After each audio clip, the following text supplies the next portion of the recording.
back to Coffee and Clarity, Preventing Substance Misuse. I'm Emily Wheeler. I'm Audrina Succo. And today we have a powerful episode lined up for you. We're joined by Randy and Heather Bacchus, founders of Be Extraordinary, Be You, a nonprofit organization whose mission is to inform and educate parents, youth, and young adults on the harmful and damaging effects of THC and on the developing brain, and to provide tools and resources to help those in crisis. Welcome, Randy and Heather. Can you share with us the journey that led you to establish Be Extraordinary, Be You after the loss of your son, Randy? Yeah. We're happy to. Do you want to do it? Go ahead and do it. Sure. Okay. So, we lost our son, Randy, on July 17th of 2021. And at the time, we knew he was struggling with substance use, primarily marijuana is what he was using. And we knew he was not well mentally, but what we didn't know is just how sick he was. And we didn't know how potent today's marijuana is. And we didn't know that it could actually cause psychosis, delusions, manic behavior. And we learned all of that after he had passed. So basically, he was kind of self-medicating is what he told me. But in all reality, Randy, we had him assessed many times while he was growing up because he was ADHD.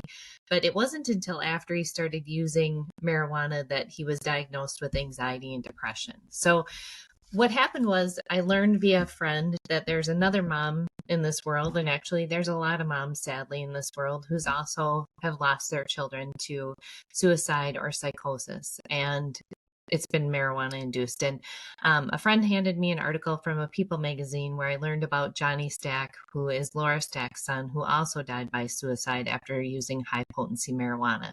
And really, Randy and Johnny had so many similarities that all of a sudden I was like, oh my gosh, this explains what happened to our son. And so with that, we began a deep dive into what had happened to him. So we started looking at his records. We started looking at his personal information on his computer. And then I started researching and listening to podcasts by doctors, and I started reading books.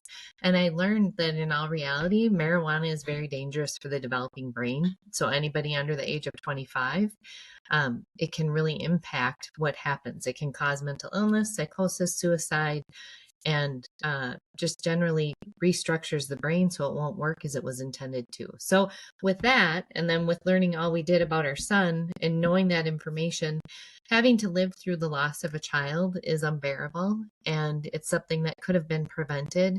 And we feel strongly now, and that's why we established Be Extraordinary, Be You, because we want to help other people understand and learn so that youth can make informed decisions, and parents will also know what today's marijuana is. And if they have somebody that they love and care about, like a child that's using, they can have some resources and tools. Randy's story is incredibly moving and heartbreaking. What do you hope people take away from his story? What we really want people to know is that today's marijuana and cannabis products are not safe, especially for the youth and their developing brains. This includes things like Delta-8, Delta-10, THCO, a lot of these other hemp-derived products as well. Sometimes people think, taking a drug will take their mind off of a problem. Well, that's about all it does. It might give you a temporary relief, but it doesn't really get rid of that problem. That problem is still going to be there once the effects wear off. So it's a temporary solution for a permanent issue in most cases. And the simple fact is these products are highly addictive, and they do change the way the brain structures. And as a result, when we start looking at these products today, these marijuana and these THC and these Delta-8 hemp-derived products as well, is they really do change the way that somebody thinks and things that they do. So, we're seeing a high rise in anxiety, depression, bipolar, things that may not occur if these drugs were not in their system. And I guess I would also say, I'm hoping that people will take away from this, and I think it's really important that kids know and that parents know that addiction is an adolescent onset disease. And that means that, when you look at the statistics of people who go in for treatment, 90% of those people that go in seeking treatment and help started using under the age of 18. So if we can hold off on people using any sort of substance until the age of 21, and in the case of marijuana, 25, we can really lower that rate of addiction. And wouldn't that be a gift to our country? We also kind of want to look at it from the standpoint of, when we were in dealing with Randy years ago when he was in high school, we had no ideas of the potency of these products. We thought it was just marijuana. We thought, and other people would say, oh, it's just weed. It's no big deal. Well, sadly, we learned that marijuana, as we said, does have a lot more consequences than people want to admit. And a lot of people our age and older and younger that are parents need to know the real harms that these products can have on their children and really on our communities. In your experience, what are some of the biggest challenges young people face today in terms of feeling comfortable in their own skin? I guess, I really feel bad for kids today in the sense that social media is constantly in their face. Kids have access to what's going on with everything, be it bad news in the world, be it what's going on with their friends 24/7. So, when I was young, if there was a party, if I didn't get invited, I might not know about it till Monday. In your world today, if there's a party, you watch that party as it's going on because it's posted about constantly. So there's a great fear of missing out that I feel bad for kids that they have that. I also think that social media leans people towards comparing themselves to other people. And whenever we compare ourselves to other people, one, you're either going to feel better because you think you're better than somebody else, which is false because really nobody's better than anybody else. And then most of the time we end up feeling worse about ourselves because people only put the positive and the greatest things out on social media. So everybody thinks, wow, like I'm not doing well enough or I'm not doing good enough. I also think that if kids make a mistake today, it's recorded. And, when I was young, if we made a mistake, it could be a part of our learning journey, but it wasn't going to constantly be in my face.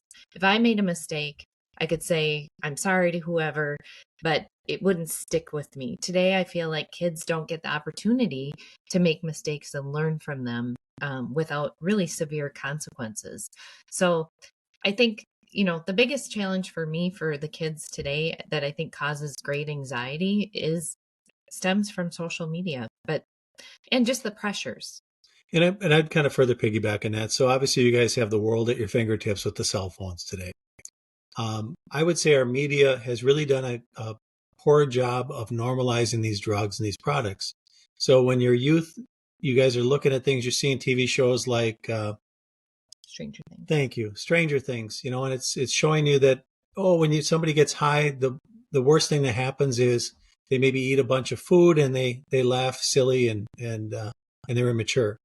But that could be no further from the truth. And when we look at the media and television, they really try to make these products seem like they're not harmful.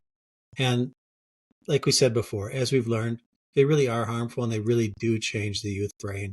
And they really change your trajectory of where you're going to be in 5 years, 10 years, and in 30 years. How do you think society's pressures contribute to substance misuse among youth? I think the pressure is just there constantly for you kids. And again, I think the comparison, it leads people to always wanting more or thinking they have to have more. Maybe that happiness comes from things versus inside. And I think that, people are normalizing drugs and they're making it seem like it's just a fun thing to do without really putting the realities and the flip side out there. I guess those would be my main things. What do you think? Yeah, I think that there is a lot of pressure from the youth because you see other people. One thing that we have learned from all this is that not everybody uses. And we've learned that about a third of the kids have never tried any of the drugs, including nicotine or alcohol. So when kids tell us, and our son would tell us that everybody was doing this, truth of the matter is not everybody's doing this.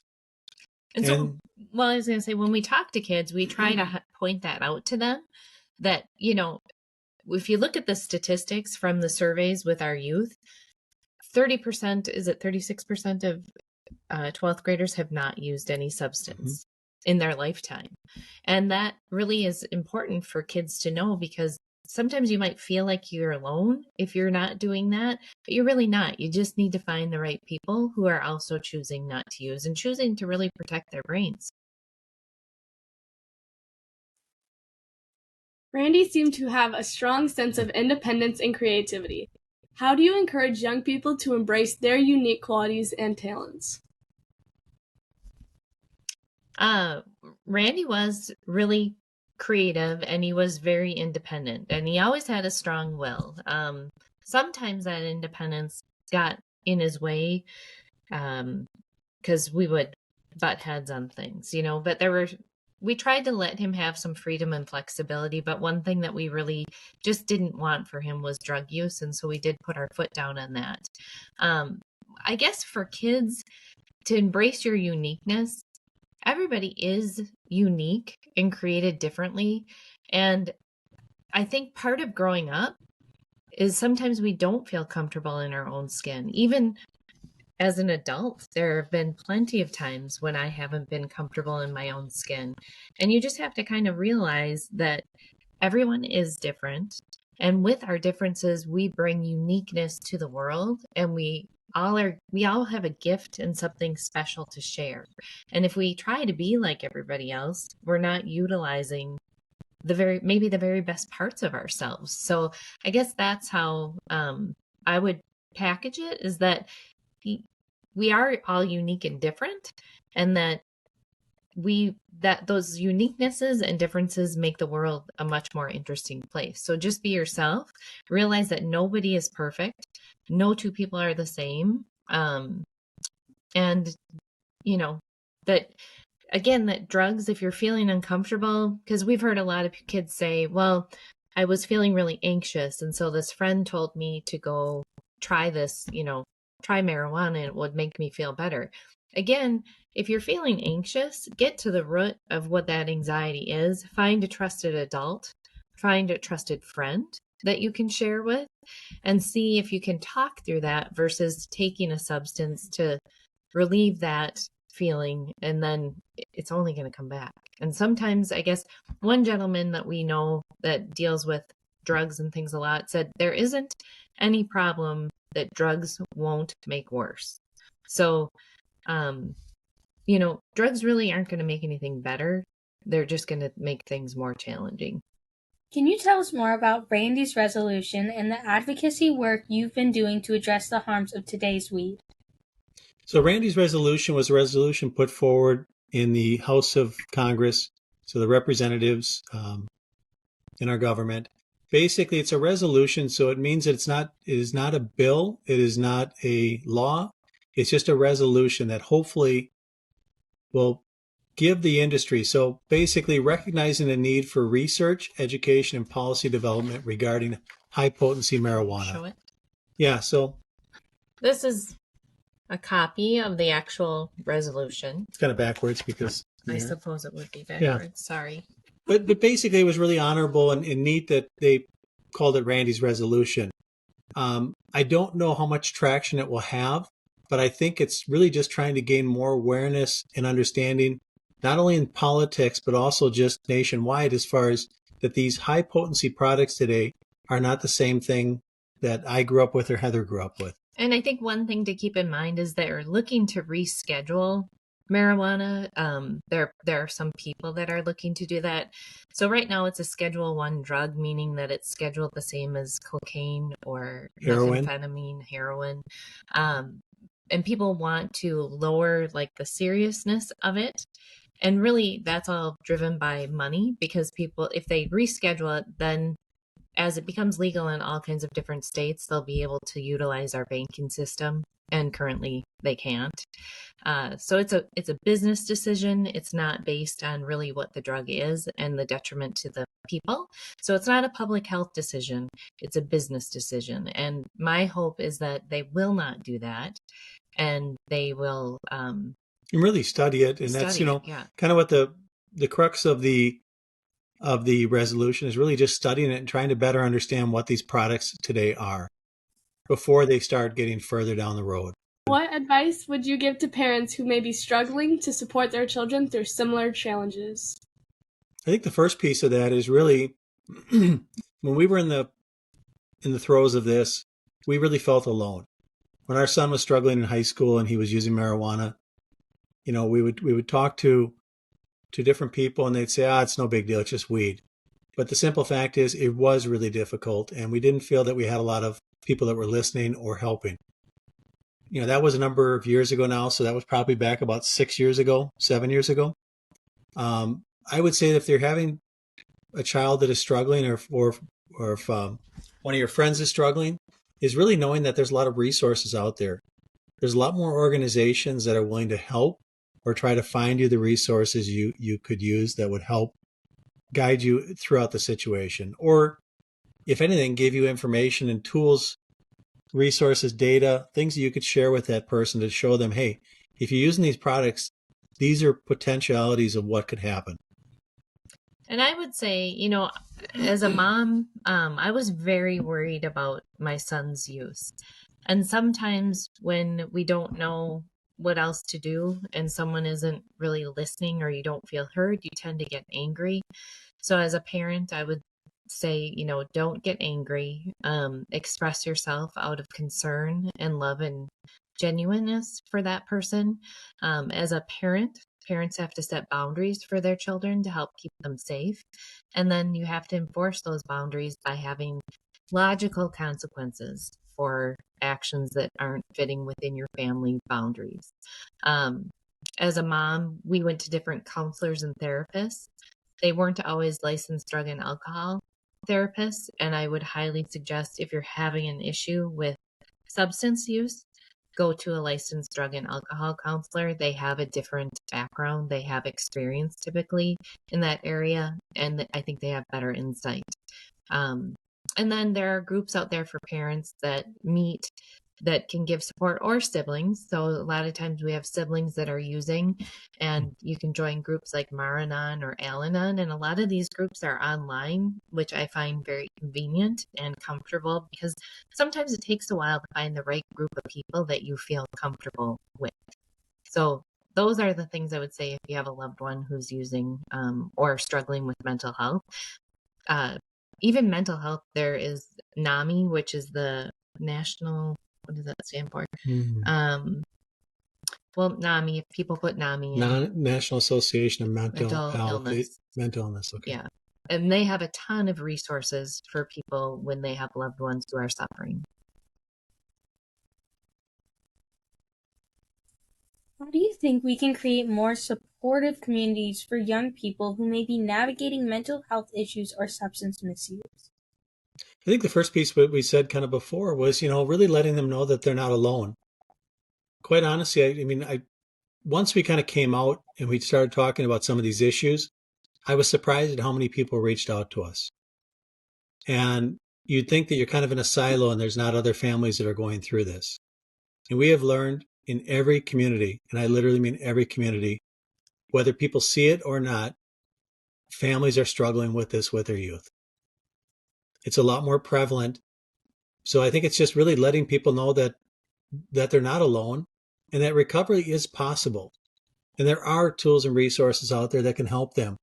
The mental health side of this is there really is a huge correlation. We can't say causation yet, but with marijuana, these Delta-8 products, which are hemp derived, and just the potency of these products, it is adversely affecting mental health like we've never seen before.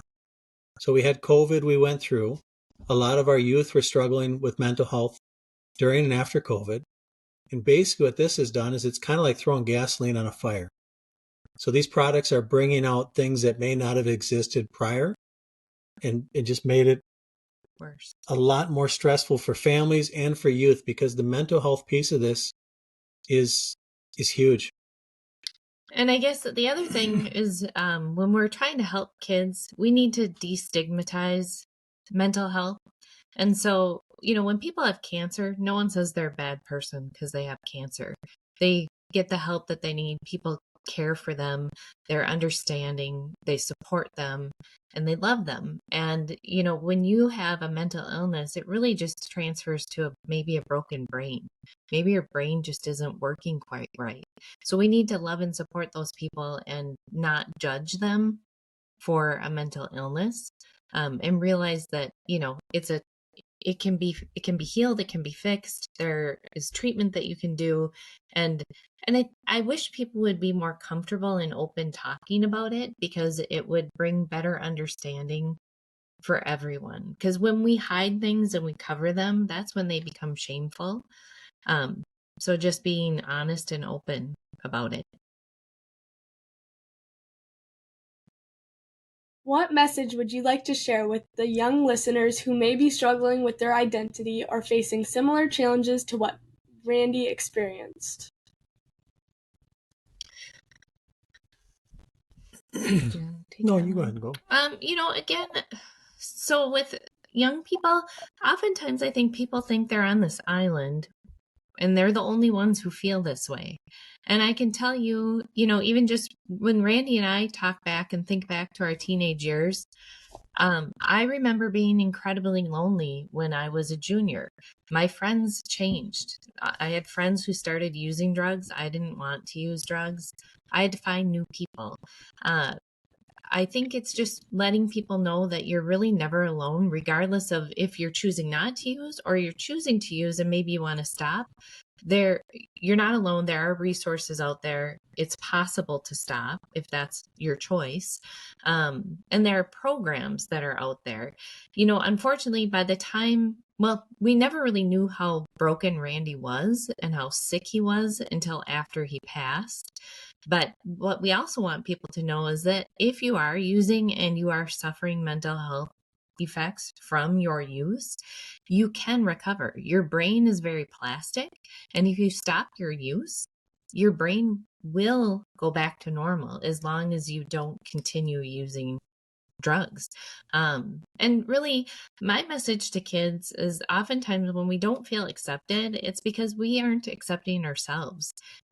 We have to love ourselves first and love who we are. And as soon as you love yourself and are okay with who you are, then having acceptance from everybody else doesn't matter. You'll find your people, but you have to really love and embrace who you are first before anyone else can truly love you.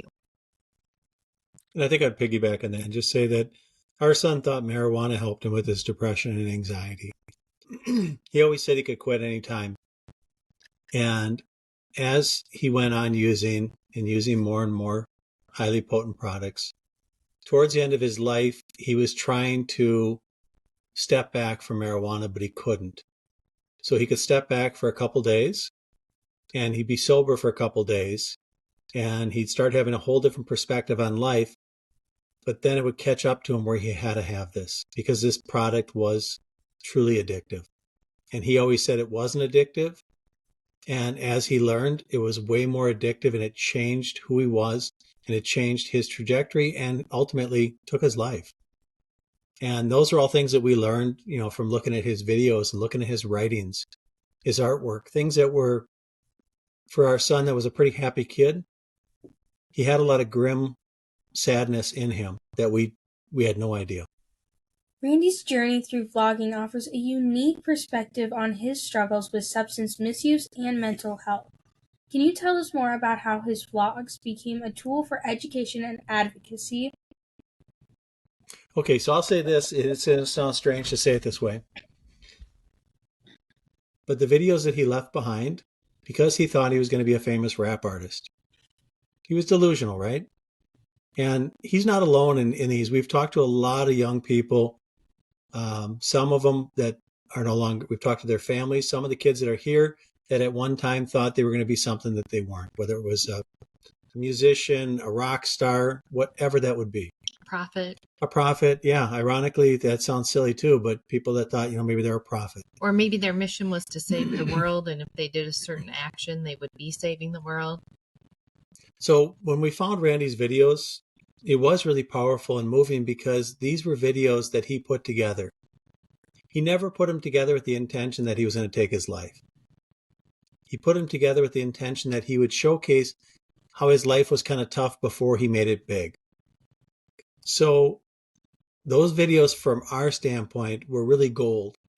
They gave us answers. We did not, when he first died, we had so many questions, we had so few answers.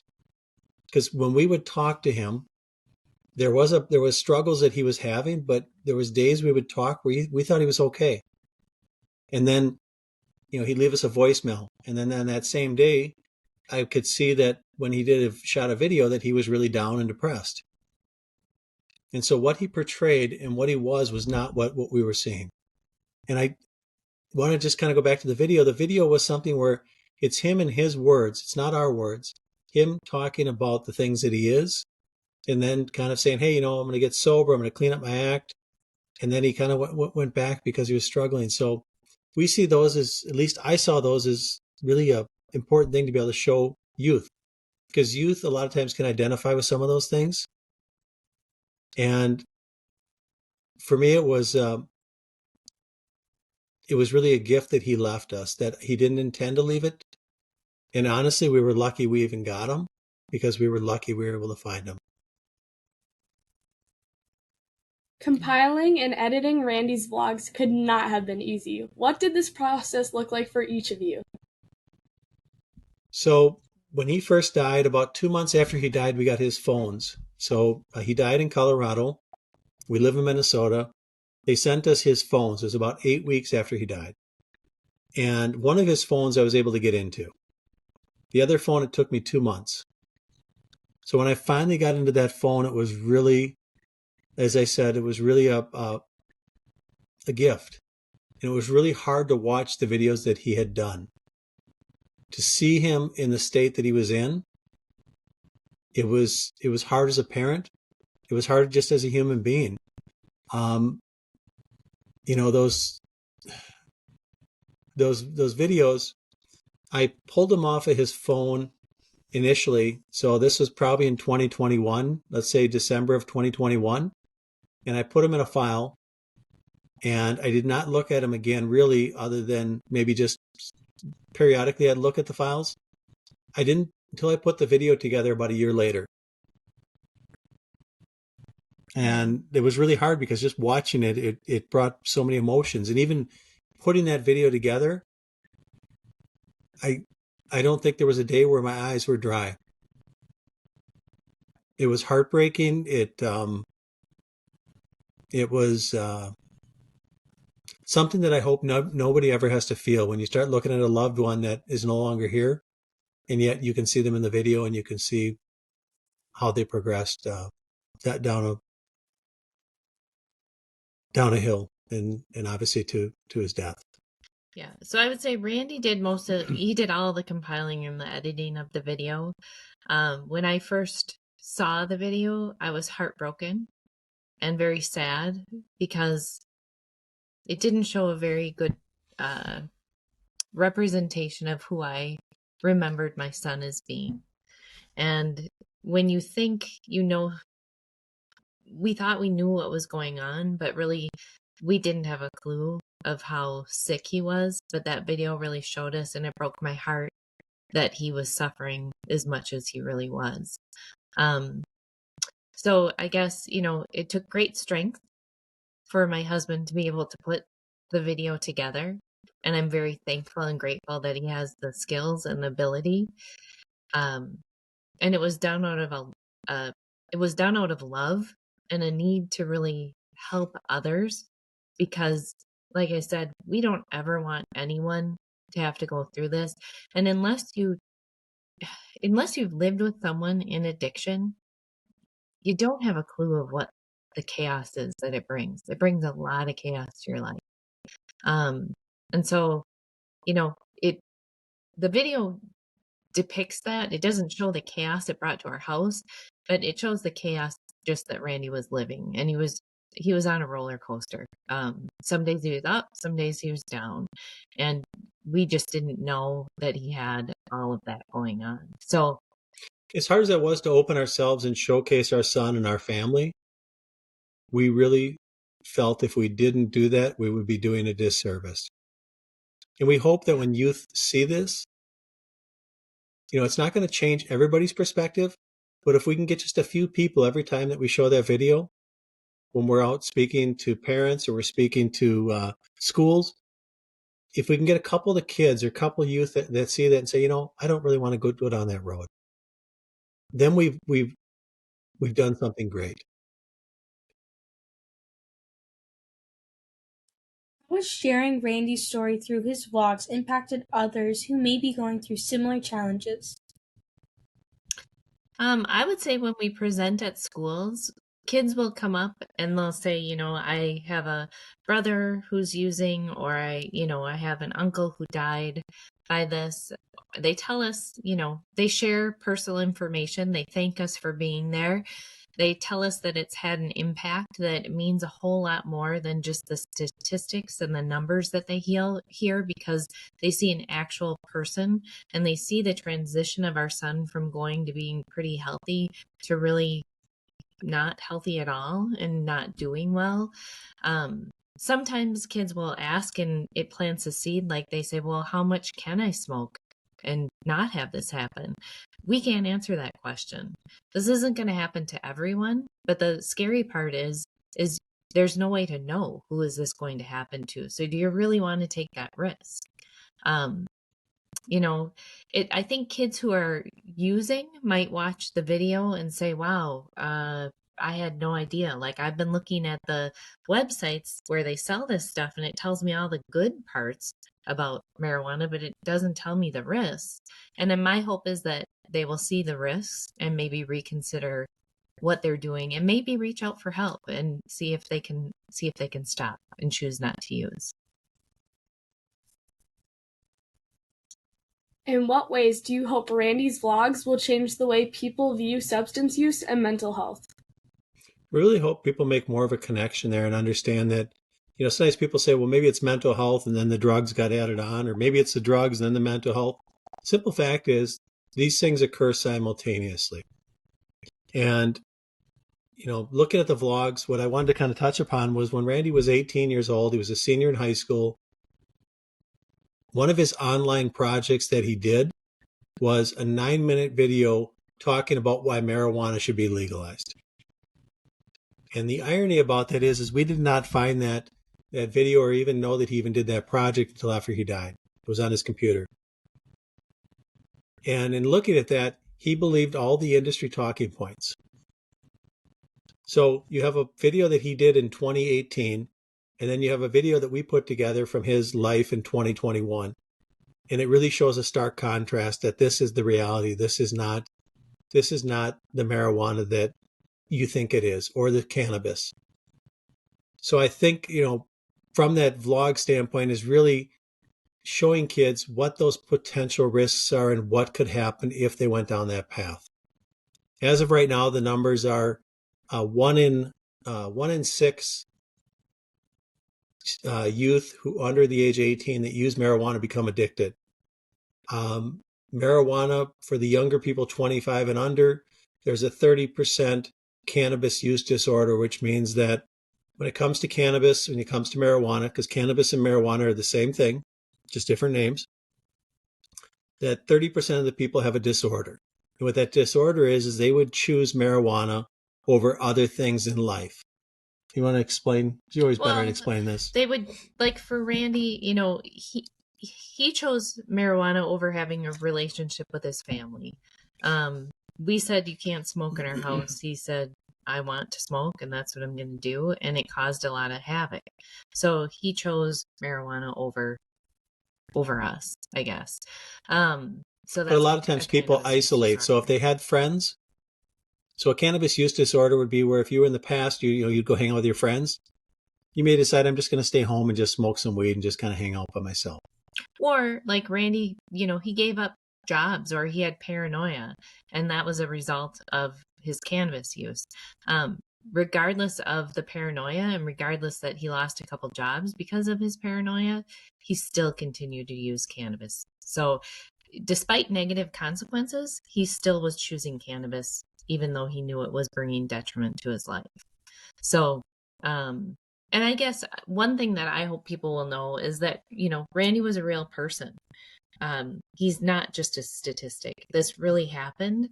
And I want people to know that substance use and mental illness, they do go hand in hand, but neither one helps the other. So if you have mental health issues and you seek substances as the fix, it's not going to make it better. And as a result, if you're using substances, the likelihood of your mental illness getting worse is higher. So I hope that the videos too will help people see that, oftentimes people with mental health issues, sometimes they're just fine and they're functioning normally. However, they're still suffering. And so if someone is a little bit off, and they, maybe one day they're fine, maybe the next day they're off, try to remember that when you're dealing with people that, mental illness, it isn't like a constant all the time. Sometimes people are functioning, sometimes they're not. We never truly know anyone's full story. So remember to be kind to people, because usually there's something going on behind the scenes. Can you share any insights or lessons you've learned from Randy's vlogging journey that you didn't know before watching them? Honestly, quite a lot. I mean, we didn't know how much our son was struggling. We didn't know. We thought when we would talk to him before he started having his psychosis, we thought, oh, he's doing really well out there. We were so proud of him. I mean, he started a clothing line. He was selling cars. He was doing really well. So we thought on the outside, but on the inside, he was really struggling. Yeah, we didn't know how sad he was. I didn't know how much he was seeking social acceptance or didn't feel accepted. Mm-hmm. We didn't know, that we didn't know the extent of his substance use, like how much he was smoking. And obviously in the video, he was smoking a lot and often. And we just didn't know how much he was suffering. So in hindsight, I wish I could dial back and step and fix things, but I can't.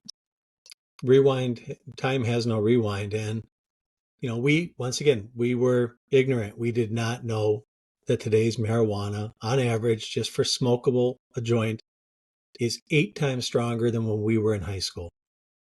So it's a whole different product. It's a whole different product. And a lot of these products are now, they're genetically engineered. You've got products that can get up to 99% THC, which are some dabs.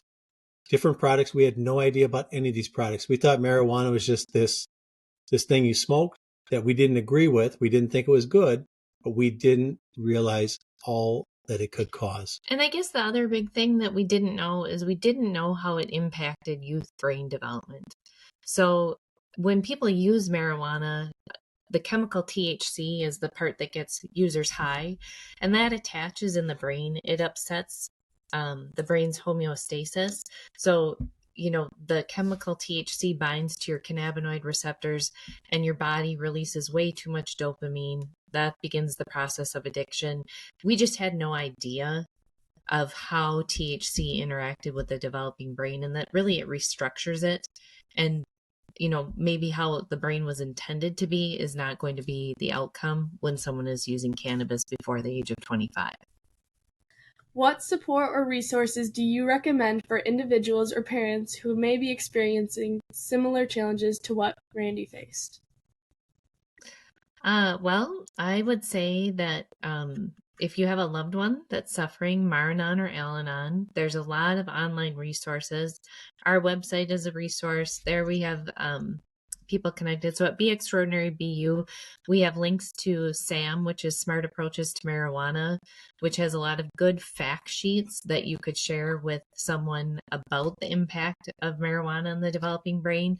We have a link to Every Brain Matters, which also talks about the impact of marijuana on the brain, and a link to Johnny's Ambassadors, where she has all kinds of videos, resources, tools, and great information that parents could, share, or even create talking points to start that conversation very young with children, to help them know that, really any substance is dangerous under the age, any addictive substance is dangerous under the age of 25. And really, when we talk about, one of the big concerns right now is fentanyl, and the the reality is there are people who think they're taking a different drug and they're actually taking fentanyl, and they aren't even people who have used drugs. They just decide to take a pill and it happens to be laced, and they're gone. And they may never wake up again. And they may never wake up. I mean, it's big risk. So I guess, we have a lot of different links on our website to other places. There's one called Isaac, which is doctors who have all kinds of information about marijuana on that website as well. Do you have any other ones that you want to mention? No, I think it's just there's a lot of great resources, and I'm going to show your book. Oh, actually, yeah. For parents, this is a book, like, this will be my new baby shower gift for anyone who's having a baby. It's called The Neural Whereabouts Guide by Crystal Coyer. And basically it's kind of a picture book. Like, there's a lot of pictures in it. It's a book you would have throughout your child's youth and development, because it helps you understand where they're at with their brain development, and it helps you avoid all the different things that we worry about as parents, like bullying, vaping, drug use, family values, social media.